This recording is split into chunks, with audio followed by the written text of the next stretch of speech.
Better pause music. Okay. Well, 8th generation consoles, huh? There, a lot of people consider two of them in this selection here to be underpowered PCs. And then they wonder what the Nintendo system is. If you're wondering what the hell the point of this video is, it's the 8th generation controller comparison. No controller out of these three. There's no winner here. Why am I going to say this so early in the video? Well, it's largely because every controller has their strengths and weaknesses. Every controller is good with a certain set of games, and every controller has a certain finishes that seem to attract particular amounts of fingerprints. Yeah, I apologize for how dirty these controllers are. This is a crime. This is a crime because these are so fucking dirty right now. Anyway, let's get underway. What is the best control of the D-pad? Well, they've all got good D-pads this generation, which is a good start actually.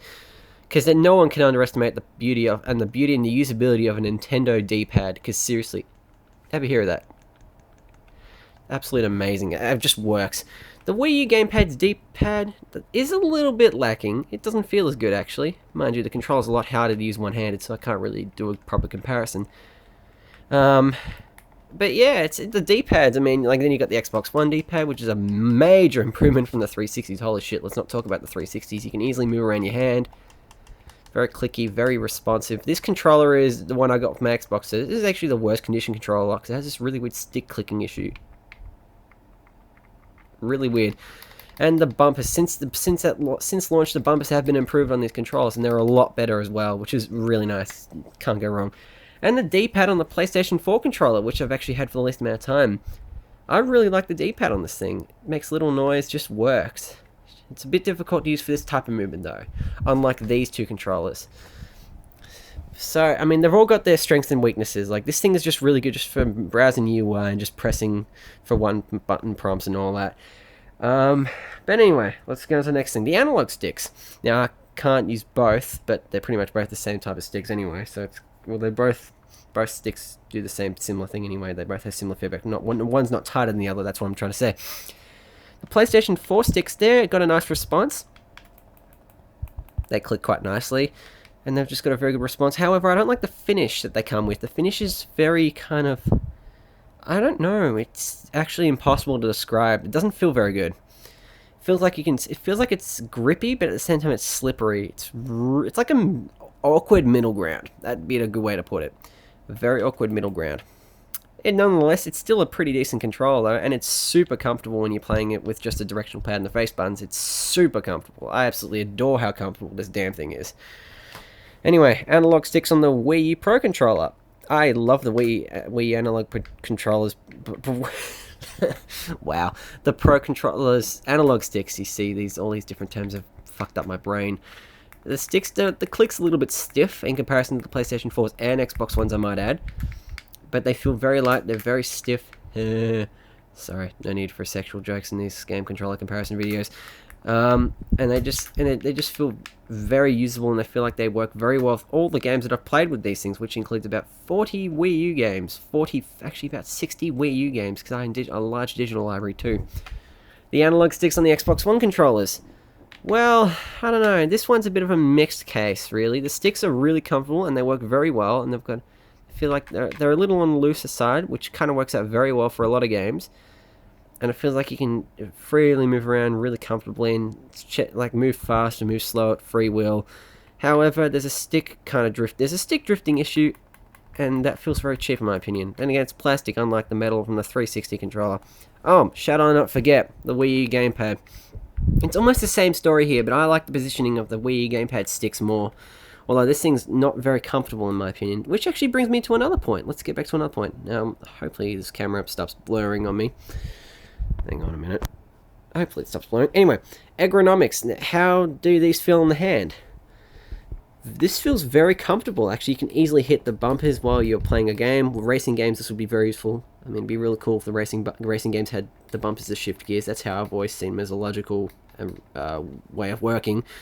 But it feels very, very comfortable. When you're using this with both hands, the second stick here fits very well, fits comfortably in your hand very well, and your thumb can easily press itself into the stick here and just kind of grip. which is just very nice. And it doesn't feel like you're going to lose control of the stick either, which is really, really good. The face buttons are kind of, I don't know, they're a little weird, these ones. I like them, but it's hard to describe what they feel like. The triggers, again, the triggers are a major step up from the 360s, which are great in my opinion, and these are the perfect racing game triggers. Nothing can beat these. Absolutely nothing. I mean, honestly, you can't, I mean, these are usable, but they're god-awful for racing games. However, fortunately, they're good for a lot of other games. The bumpers, they do a very good job of what they do. They have very good feedback. These two L and R buttons are a little bit on the cheaper side. That's just me personally. Ergonomically, it fits beautifully. I personally prefer the symmetrical stick configurations that both the Wii U controller and the DualShock 4 both have. But that doesn't mean I don't like the Xbox One's configuration. Nonetheless, back to the Wii U, this is a very comfortable configuration. The controller's battery life on this is the longest of all three controllers. Actually, it outbeats the Xbox One and PS4 combined. A tad sad, to be honest, but...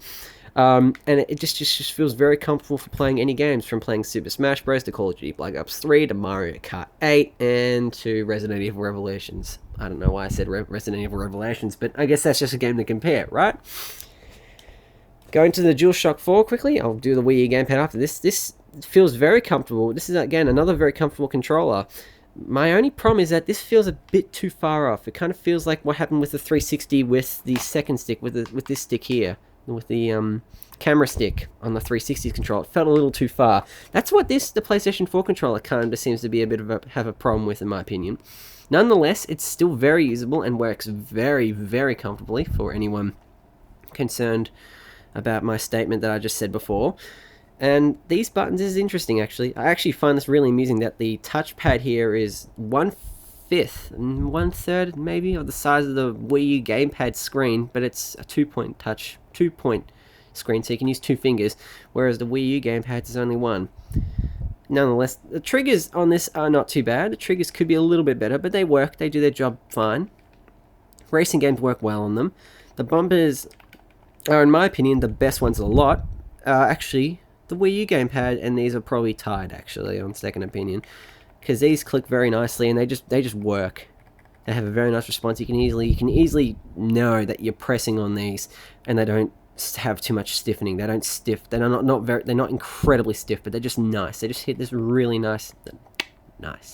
They just hit this really nice kind of balance. As for the Wii U gamepad, the ergonomics of this thing isn't great in my opinion. It works very cool as a controller, and the controller's a very unique controller, as well as it's fucking massive for a gaming controller. But it fits surprisingly comfortable. Usually, depending on the hand, I'll usually have this on my left hand, and I'll have my right hand doing it like that. So I have my two fingers on the ZR and L. That's how I usually work with the ZR and ZL buttons. But on the L, it's just I have my hand here. I don't know why I do that, but it just works for me for some reason. The battery life on this thing isn't great. It's actually worse than probably the second worst, which is the DualShock 4 in my experience. But it's not a bad controller at all. I mean, it could do a lot better in the battery department, and it could have done a lot better with a bit of more grip. But it's still a very usable controller. Really, between all four of these, as I've mentioned, there is no true winner. Every single controller has their ups and downs, and every single controller I mentioned here is good for certain games. The Wii U gamepad and Pro controllers are very good for Call of Duty games. They're very good for quite a large amount of games. Hell, every game works on all these controllers rather fine. I haven't really had a game that's not very comfortable to play at all on here or here, except for Rodator Scar Soldier, because fuck that game on the Wii U. That game is an awful piece of shit on the Wii U, and I really do not recommend you pick it up to play the Wii U version. I recommend you pick it up to play the Wii version instead. Just my 2 cents. This is very good for racing games, despite what I said about the triggers. The triggers are not as good as the Xbox ones, but they're still serviceable. I'd give them about a 7 out of 10.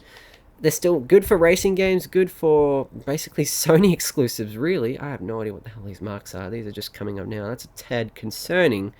But it's a very comfortable controller in general. I mean, what else games do I have? It's good for RPGs, it's good for brawlers. Then again, you don't need an incredibly specific controller for RPGs. I mean, I like this a lot for Final Fantasy X. I like using the face buttons for Final Fantasy X, but that's just me.